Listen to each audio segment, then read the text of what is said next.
Namaste. Welcome to Urban Chatterati. This is Abhinav Prakash. And as promised, I have been able to drag Abhijit Iyer-Mitra back from Tamil Nadu to discuss his real role in this world, that to be a frugal Indian guru. So, Abhijit, welcome to the show. Vetrivel, and thanks for having me talk about my favorite subject. Abhijit, you were in Tamil Nadu for the last 1 week. Unfortunately, Mughals never ruled Tamil Nadu.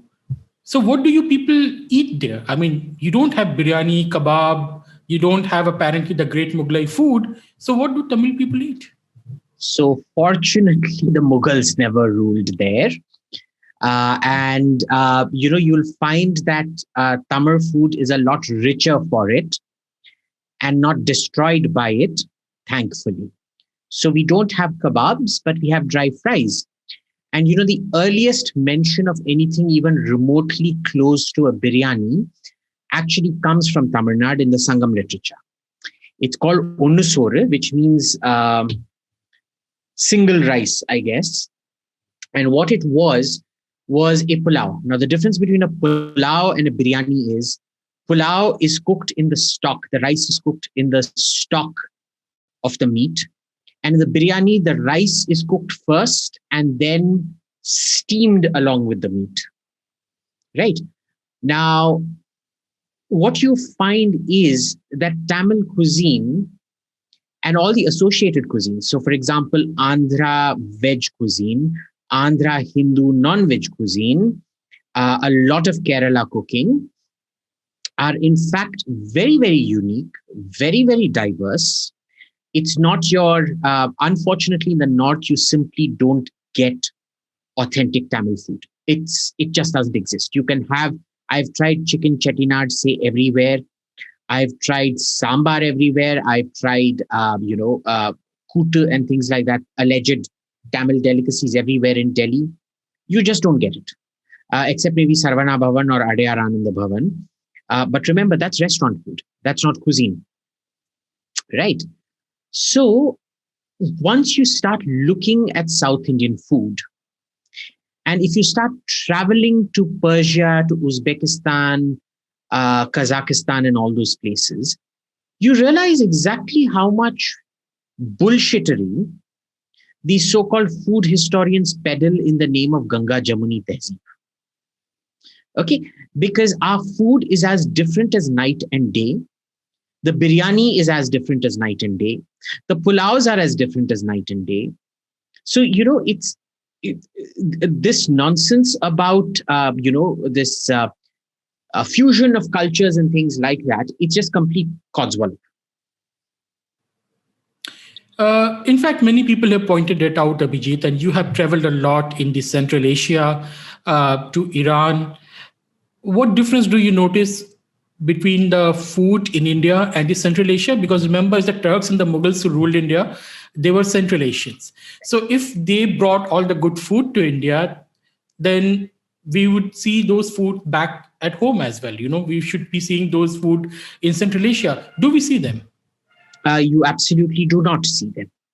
And see, this is the real fun part of this, because the Turks did not have rice.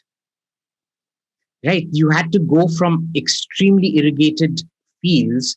In fact, the Turks don't even appear on the scene till the 4th or 5th century, the Huns, who might be proto-Turks kind of thing. Right? The second thing is that, remember, northern China is a wheat culture. Just like India, the south is rice, the north is wheat.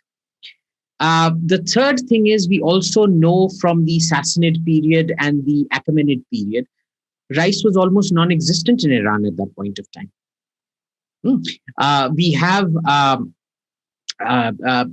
records of the Romans and Persians importing, and by this time it had become the Parthian, the Arsacid, and the Sassanid period. We have records of rice being imported from India that was extremely expensive. So, this nonsense that somehow these things were brought into India is rubbish. The second thing you need to understand is, what is the rice cooking culture in Iran today or in Uzbekistan today?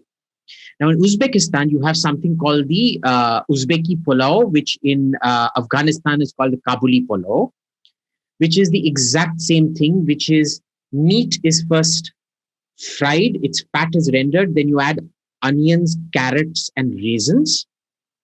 The only spice that's put in there is cumin, and you have rice added to it, fried in this fat, and then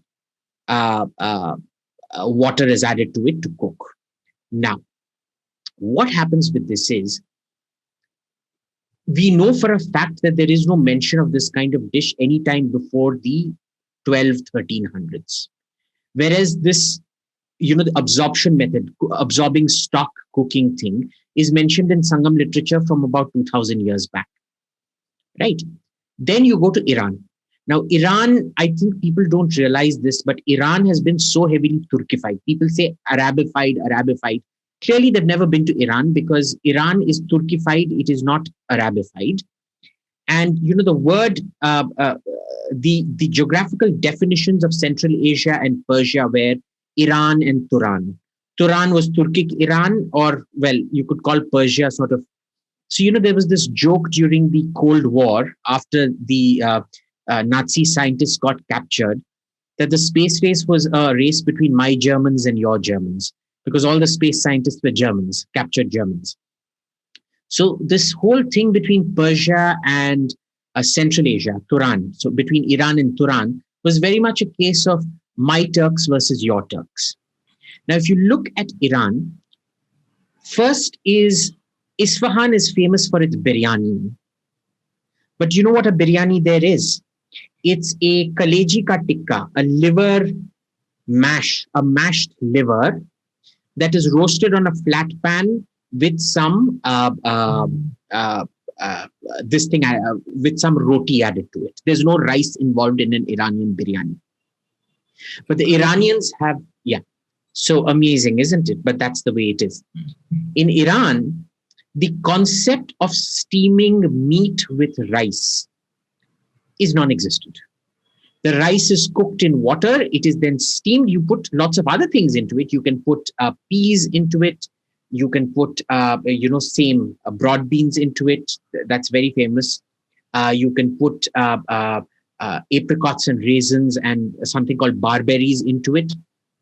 But the meat is always cooked on the side and served with it. It is not steamed with the meat. Oh. The biryani that you know today, you can pretty much claim that it's a very unique fusion of different techniques, but definitely not an import. And the pulao, we predate everybody with the pulao with the first historical records. So you fundamentally have this thing that, where is this literature coming from? That this is somehow imported from Iran. This is somehow imported from Central Asia. It clearly is not. If you go to Central Asia, you realize how not rich the food is. Everything is just carrots, potatoes, meat. The only spice used is cumin and a bit of garlic, and that's it. Right? So that's very bland. That's very bland. And if you look at the lifestyle, you go even to Afghanistan, which technically should have been at the crossroads. The spicing levels are non-existent. It's pretty much Turkic food. And if you look at the spice continuum, you find Iran, India, very spicy food, Bangladesh, very spicy food. Well, it starts technically from Indonesia, right? Indonesia, Malaysia, Singapore, Burma, spicy, Northeast India, spicy, well, more herby. But Bangladesh spicy, India spicy, Nepal spicy, Pakistan spicy, and then Iraq spicy. Oh, why? Exactly the point. Why? Because there was a clear break in the continuum. It has to do with the Turkification of Persia, because I don't think people realize this, that ever since the Sassanids went, the last Zoroastrian dynasty was captured by the Arabs. No native Iranian has ruled Iran till the Islamic Revolution, or maybe the Pahlavis, but they were all Turkified Persians. Okay, even the Iranian language today, where, if you read the Zendavastha, if you speak Sanskrit, you can pretty much understand 90% of it. Today, you can't understand a single word of it. Why? Because the entire language has been Turkified. So you have this whole thing that there was a Turkic cultural, even though the Turks are portrayed as somehow being the inferior people who got Persianized, which is why it's called Persianate empires.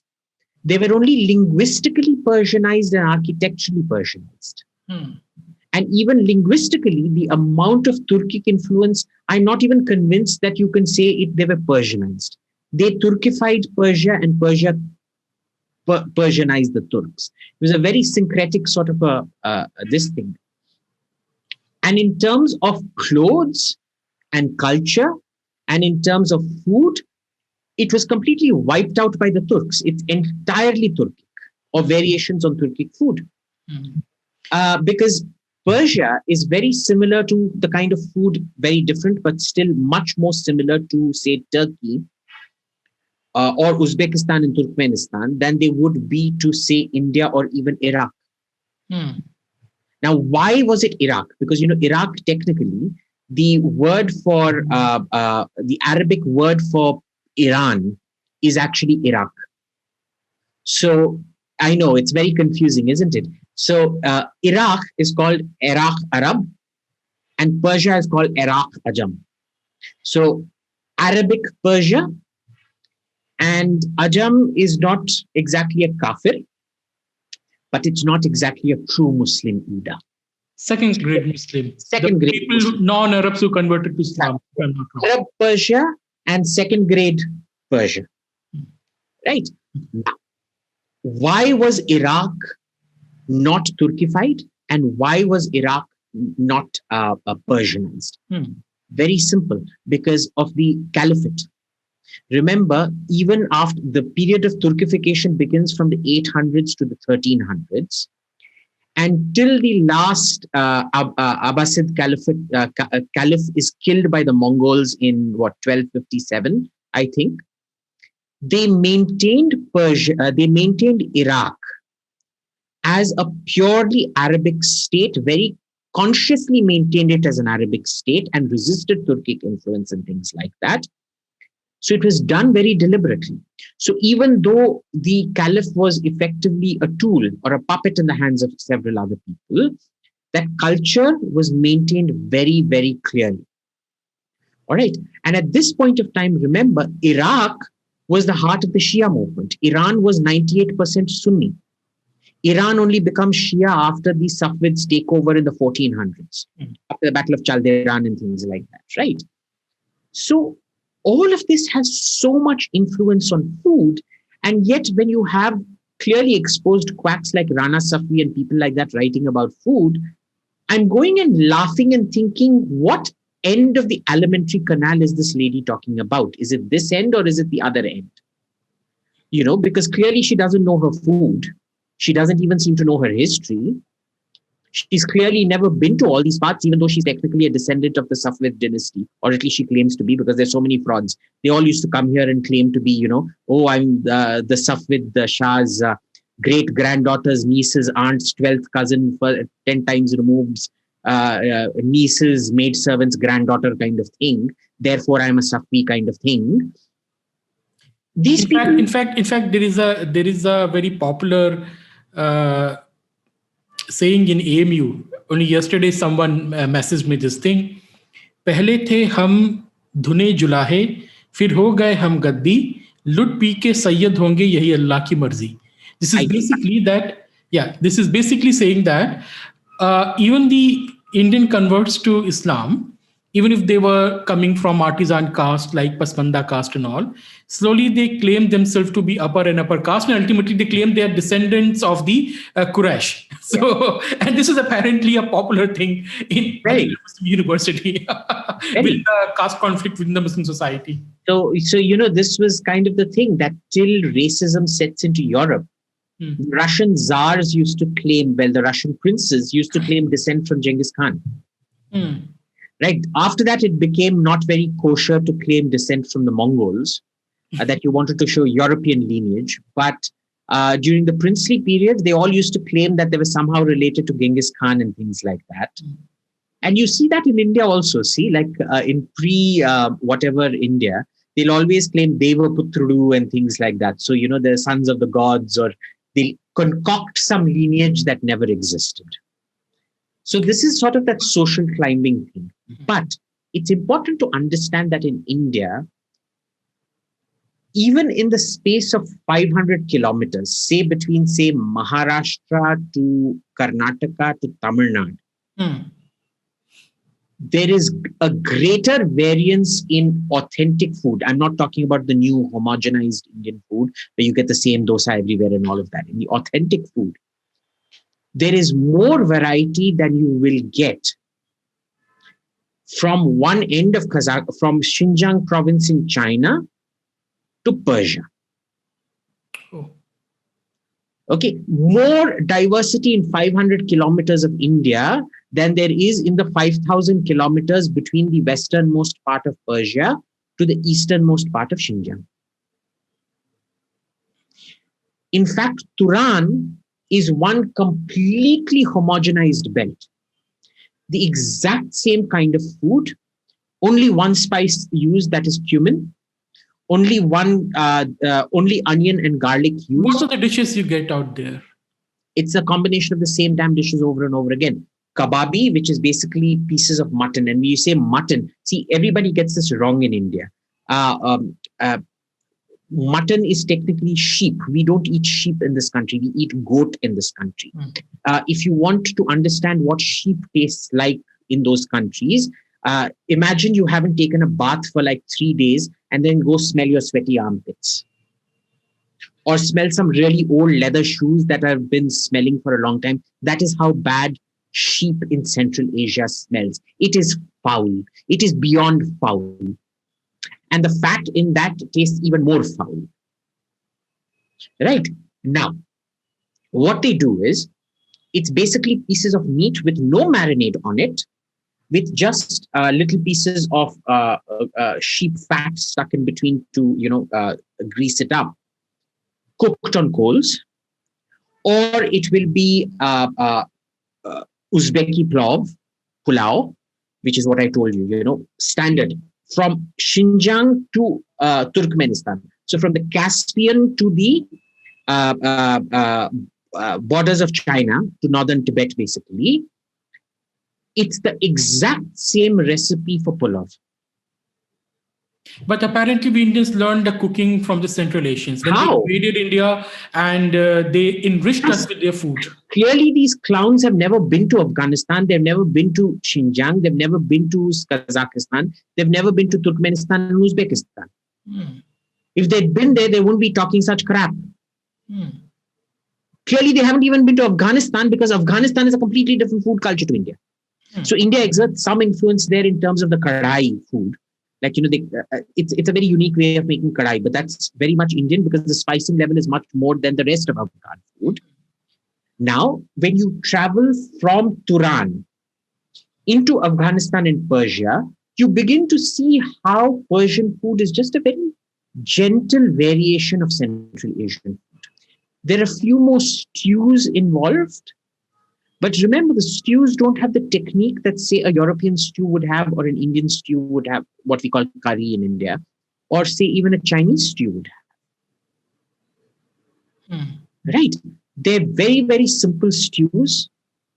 There's no real great technique involved in it. The glory of Persian cooking is only one technique, and that is to do with rice. And I can honestly tell you, they make rice better than most Indians do, which is quite surprising, given, we grew rice and they did not. But they know how to cook rice better, mostly because they've retained their traditional knowledge, and in India, we've lost our traditional knowledge. Okay. But other than that, if these food people are telling you that these countries influenced our food culture, they clearly have not traveled and they don't know squat about what they're talking about. Yes, but Abhijit, there have to be some influence because that's natural, Of course. So of course. what are the influences from the Central Asia and Iran into Indian cooking? Right. So the first one, again, surprisingly, would be biryani.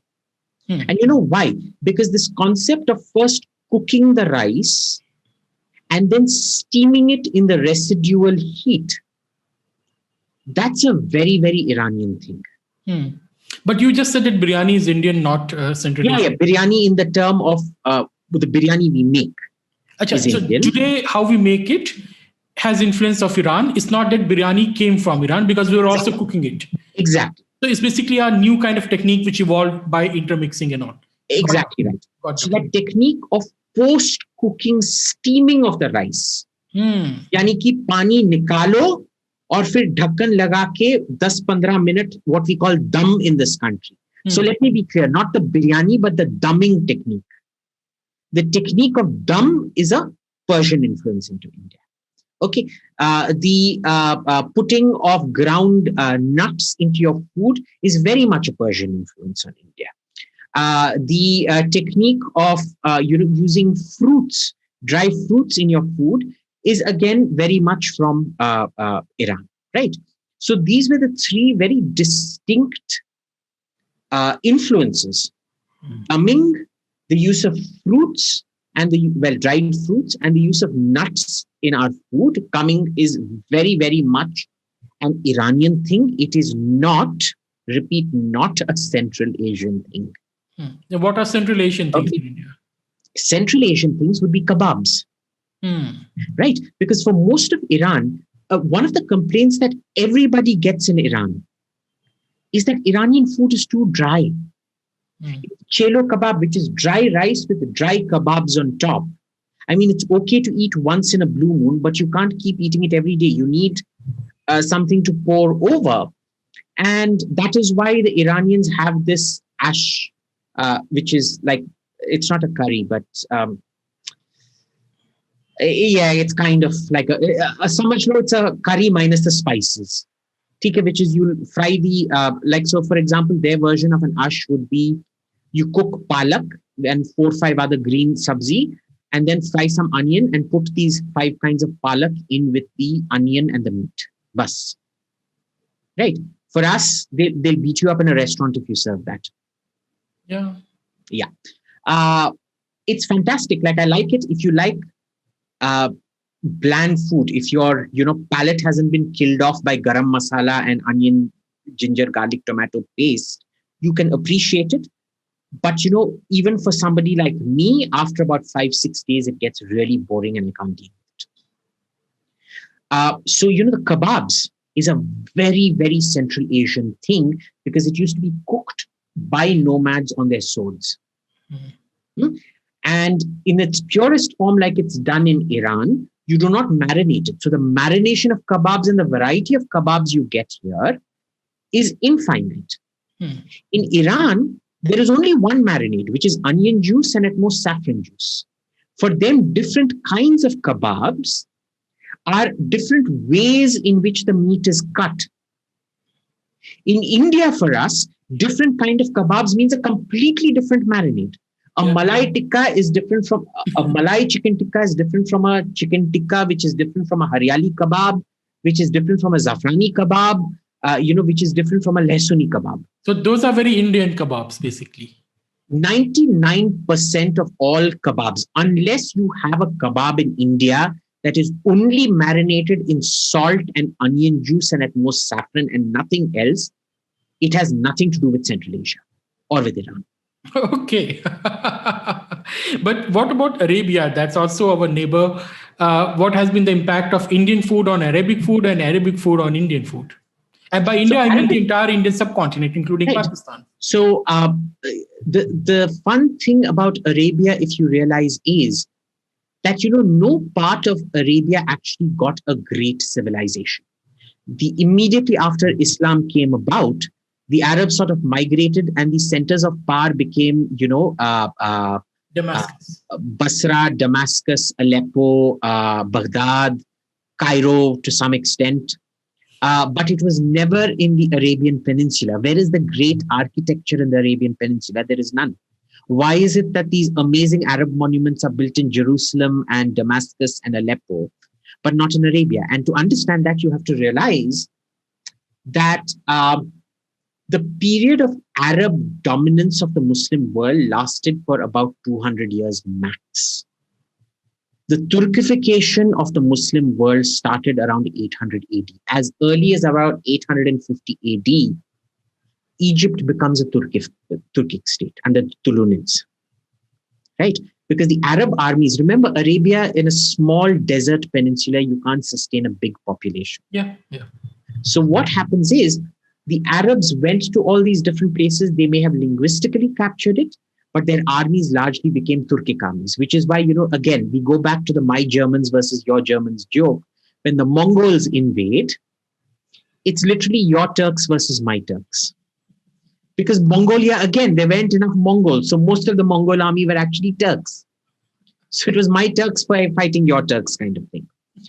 So you go to Arabia. There are very different cuisine belts in what we call Arabia. One is the Arab Peninsula, the Khalij, which has a lot of things from India. Their spicing levels are much higher than, say, Persia or Central Asia. And you'll find that in Iraq as well. Significantly greater use of spices. And that is because, remember, when you're talking about, say, Saudi Arabia, you're looking at two belts. The Hejaz, okay, and the, I forget what the other name is, the desert area. So, there was always this contempt in the south, which is the Mecca-Medina belt, for the desert dwellers. Because remember, Mecca, Medina were very cosmopolitan trading cities, which is why all the Arabs were invited to put one of their idols in the Kaaba initially, because it was meant to be a trading port where everybody came, where the Romans used to come, where the Indians used to go, where everybody used to go to trade. They had no time for desert dwellers, right? So you're looking also at a cultural divide, North Desert Arabia and Western Coastal Arabia and Northeastern Desert Arabia. Two completely different food Basically, cultures. Najd and Hijaz. The Najd and the Hejaz. What happens is it's the southern part, the Mecca-Medina belt, as well as the Persian Gulf belt. So Bahrain, Qatar and places like that, where you had a significant influence of Indian spices in their cooking, which they used to use extremely liberally. Just like the Iraqis used to use, because these were expensive, they never got Turkified. So the old Arab customs of trading with India and using Indian spices remained with them, and they used them very, very delicately, the way they used to be used in Indian cooking, not used anymore. Right? They're in fact more sophisticated with the use of spices than most Indians are these days. But if you look at the Jordan, the desert part of Syria, and the Najd, which is to say the supposedly uncivilized part of Arabia, the desert, the food becomes much more simple because it's nomadic food. It's Bedouin food in that sense. So it's all very much goat-based, not sheep-based.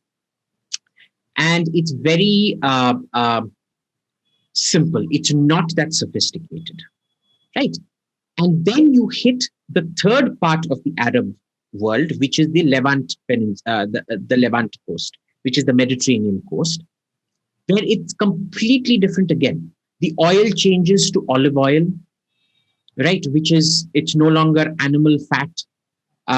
It becomes olive oil. There's different kinds of meat that starts getting used. The cooking techniques vary. The amount of vegetables in your food goes through the roof. Because, one of the common things you will see in Iran, in Central Asia, as well as the nomadic parts of Arabia is vegetables in the diet are non-existent. You can spend a whole year in Iran and Turan and not get served a single vegetable dish on your plate. Vegetable is added to meat to make it edible, apparently, but it's not eaten by itself. No restaurant serves it. And that becomes very problematic because even a confirmed non-vegetarian, I don't think people realize this, but even confirmed non-vegetarians like me, 90% of our food is actually vegetarian in India. The meat is just the sort of thing. One more dish, right? So, exactly. So most days, like I'd be eating 5-6 vegetarian dishes, dal or something ki sabzi or something else. and there would be one meat dish and no more than one meat dish. Here there are 3-4 meat dishes. And the only salad in Iran that you get served is the salad called Salad Shirazi, which is our kachumbar. It's literally a kachumbar,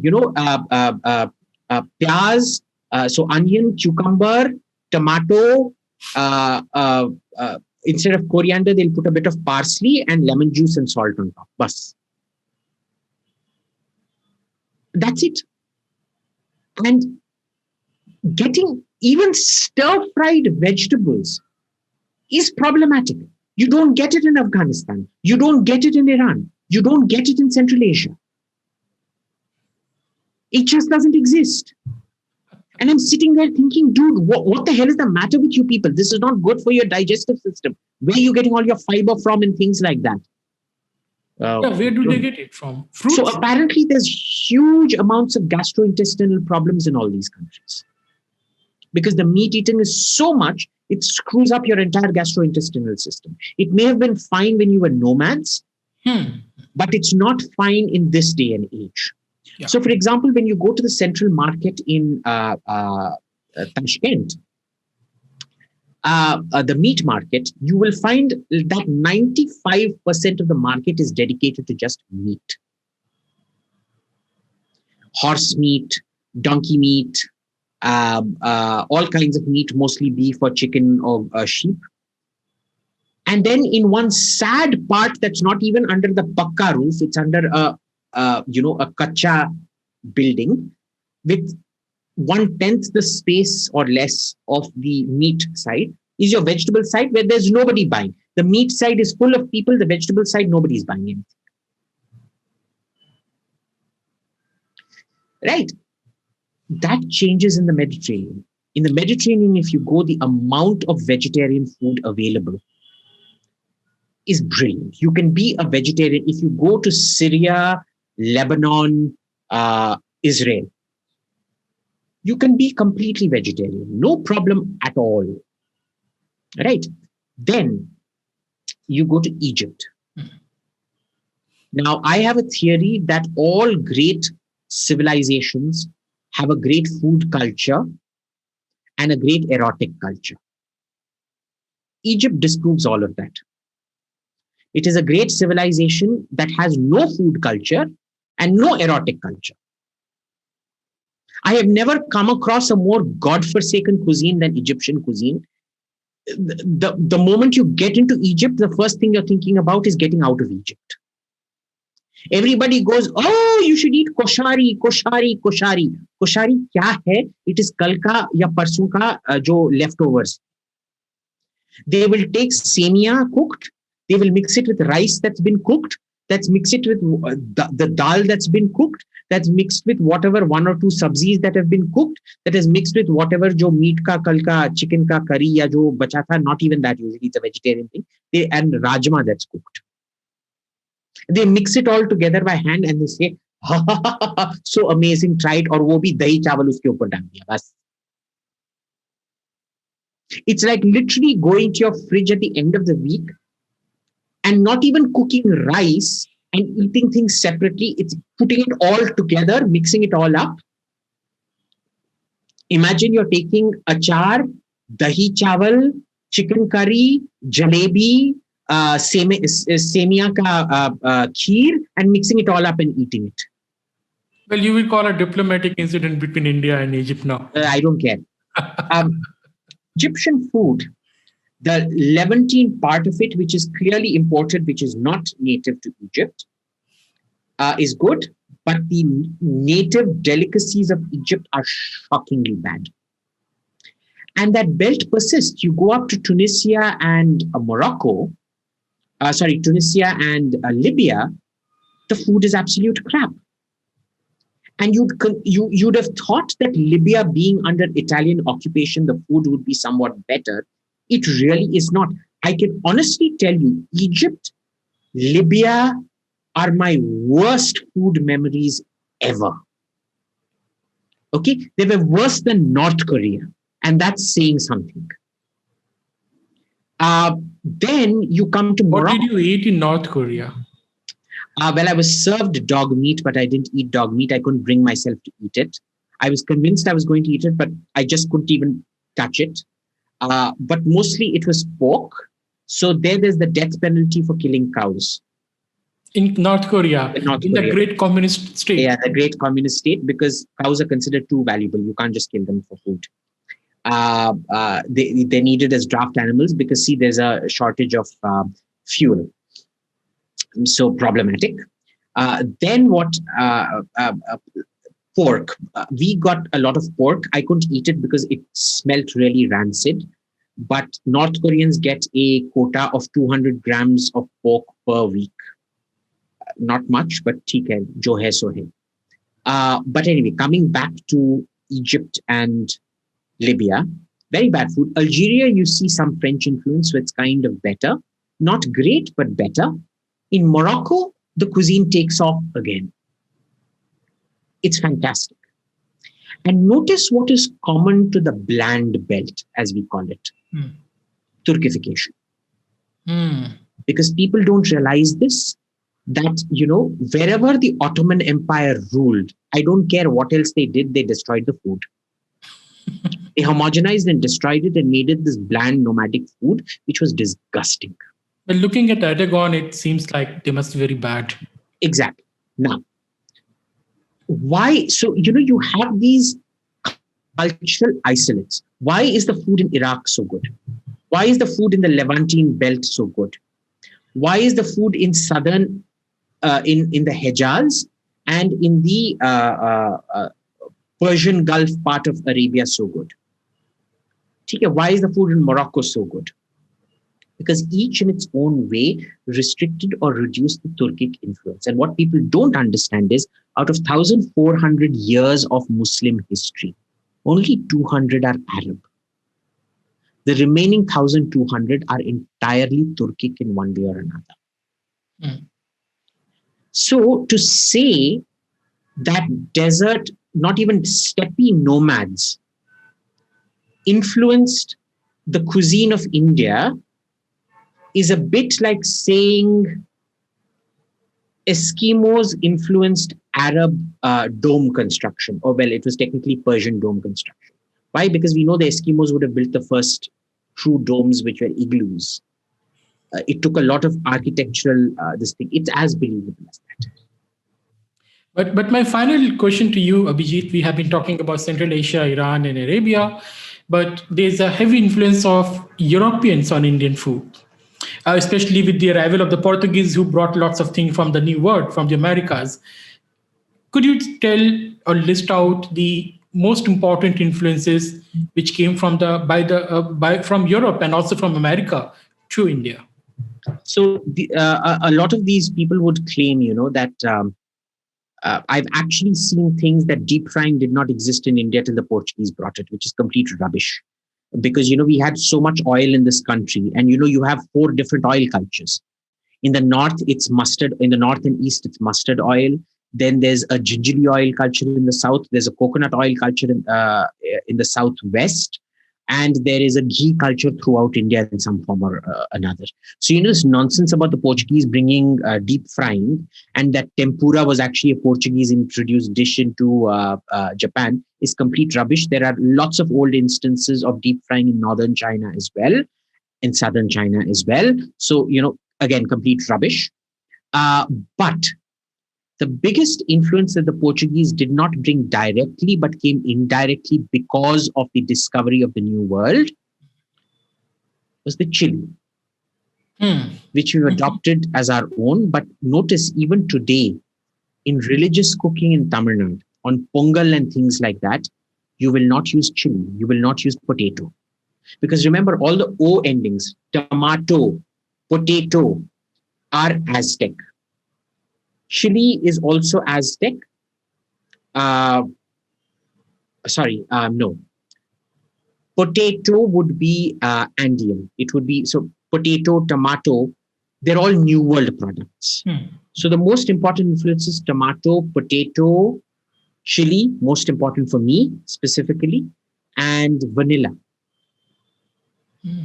Vanilla, again, is a Mexican thing. So corn, I guess. Corn would be number 5. But these would be the 5 big influences that they brought in, not directly, indirectly. Yeah. And it's very, very important to remember in all of this, like I was saying, with southern food during Pongal, we will use pepper. We will not be allowed to use chili that day. Why? Because it's a foreign food, right? You're allowed to use Shepakaranga and Shenakaranga, which are, you can cook raw banana or you can cook native tubers, but you will not cook potato on religious holidays. Why? Because it's the memory of it being a foreign food and therefore not really pure is still there.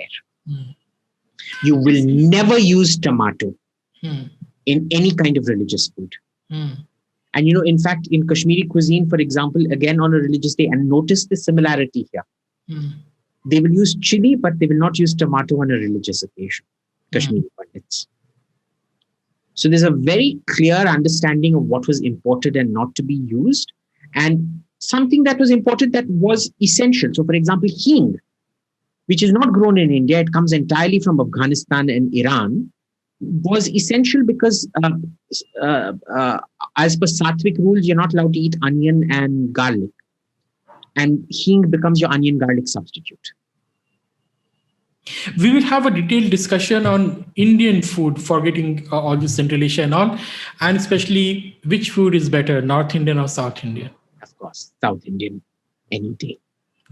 So we will have a discussion on that. And why do we do only South and North? Why do we forget Gujarati, Marathis, Bengalis? This is so discriminatory. Yeah, absolutely. So we will have a discussion on Indian food next time. Thank you, audience, for listening to us. And please don't forget to subscribe to the channel. You can also join as a member. And that promised live with Abhijit on Tejas is coming soon. I just have to fix a date with him. You can then come and roast him live. Well.